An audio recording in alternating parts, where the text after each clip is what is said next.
Selamat berjumpa kembali di dalam layanan audio Sahabat Seperjalanan. Hari ini adalah hari Jumat 20 Mei 2022.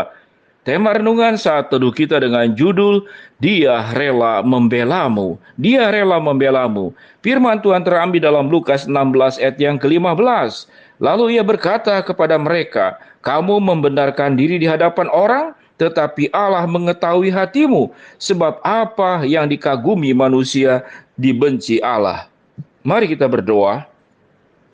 Bapa yang di dalam surga, pembelaan yang ada di dalam dunia adalah pembelaan yang seringkali pilih kasih dan berat sebelah. Namun kami akan mendapatkan pembelaan yang paling sempurna, paling adil, dan paling kudus, yaitu dari Tuhan sendiri. Dalam nama Tuhan Yesus kami berdoa. Amin. Shalom sahabat seperjalanan yang dikasihi Tuhan. Pembelaan di dalam dunia berpihak kepada siapa? Pertolongan, bantuan di dalam dunia berpihak kepada siapa? Sebagian orang mengatakan berpihak kepada yang membayar. Ada perlakuan yang lain tatkala bayarannya itu adalah diberikan oleh orang dengan memberikan bayaran yang lebih.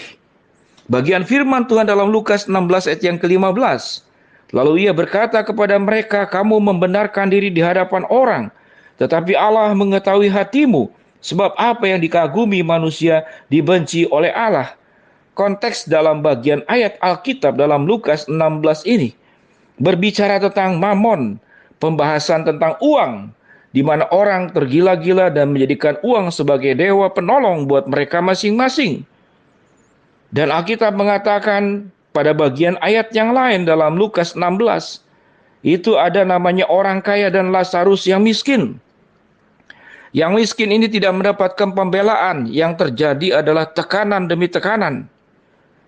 Ada yang memplesetkan istilah KUHP yang seharusnya kitab-kitab undang hukum pidana. Orang memplesetkan kasih uang habis perkara. Namun kecenderungan tendensius seperti ini saya sendiri kurang terlalu setuju.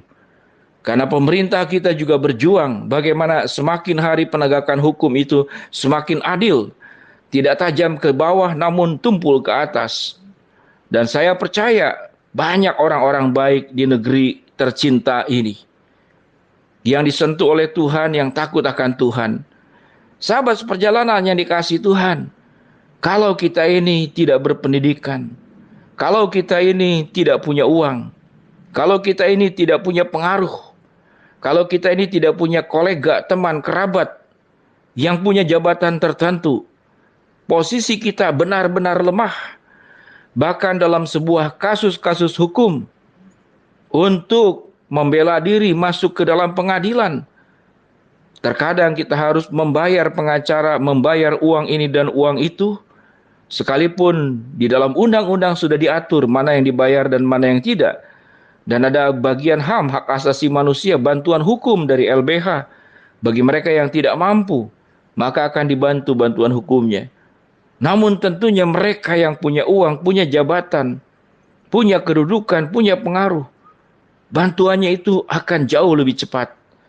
Kita naik saudara-saudara kereta api cepat dan kereta api kecepatan sedang atau kereta api lambat yang berhenti di setiap bagian. Sampainya cepat mana? Sampainya yang bayar. Kalau semakin mahal bayarnya, semakin cepat. Fasilitasnya semakin baik. Itulah di dalam dunia yang memang membutuhkan aturan-aturan seperti demikian. Kalau dibalik, kata orang yang mampu bayar besar, kalau kamu bayar kecil dan saya bayar besar, lalu kemudian perlakuannya sama, di mana keadilannya? Betul juga, itu kata orang yang punya berduit. Tetapi bagi kita, karena saya miskin, saya susah, kok saya diperlakukan tidak adil dengan orang kaya, di mana keadilannya? Maka masing-masing berbicara tentang keadilan menurut konsepnya masing-masing. Namun pada dasarnya, setiap orang di hadapan Tuhan itu tidak ada yang lebih tinggi, lebih rendah. Di hadapan Tuhan engkau diukur bukan karena engkau kaya dan miskin. Di hadapan Tuhan engkau diukur bukan karena engkau berkedudukan atau tidak berkedudukan. Maka firman Tuhan dalam bacaan yang kita baca tadi, Lukas 16:15. Sebab apa yang dikagumi manusia dibenci oleh Allah. Mengapa kemudian terjadi kontradiksi kalimat di dalam ayat ini?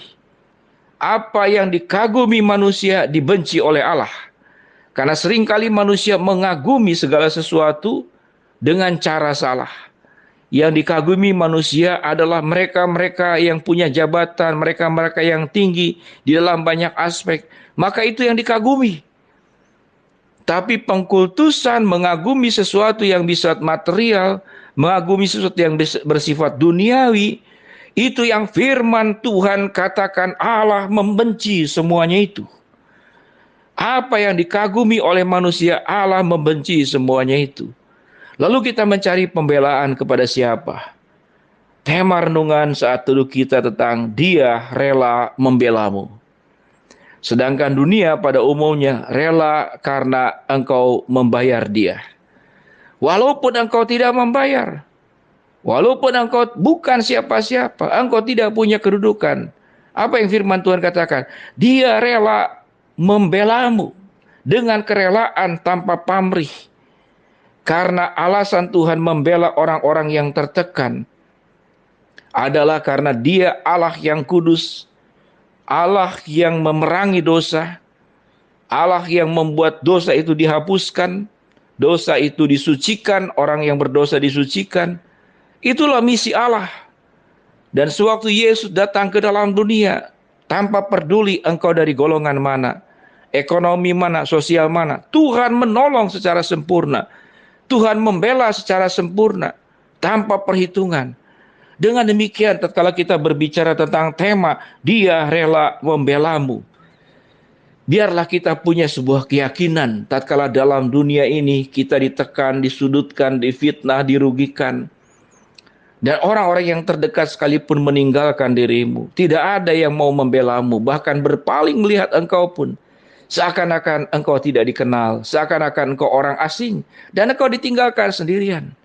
Sewaktu kita membaca dalam Matius pasal ke-25, bagaimana Yesus datang kepada kaum musafir, kepada yang lapar, kepada yang miskin, kepada yang telanjang, kepada mereka yang ada di dalam penjara, kepada yang tersesat. Itulah pembelaan Yesus, Dia rela membelamu.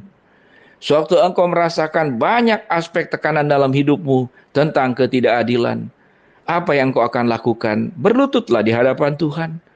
Nyatakanlah segala keluh kesahmu, persoalan hidupmu kepada Dia di dalam doa-doamu.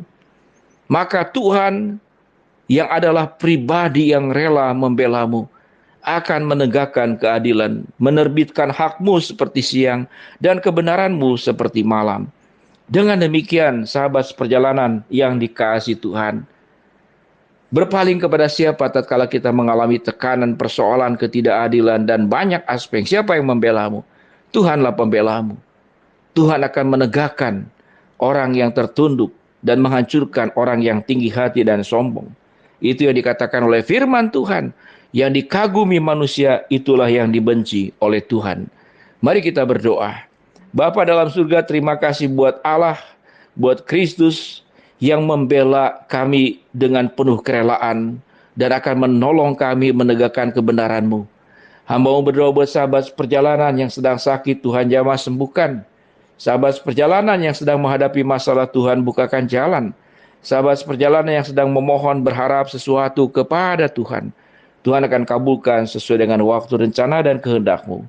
Dalam nama Tuhan Yesus kami berdoa. Amin. Shalom sahabat seperjalanan. Dia Allah Kristus rela membelamu. Amin.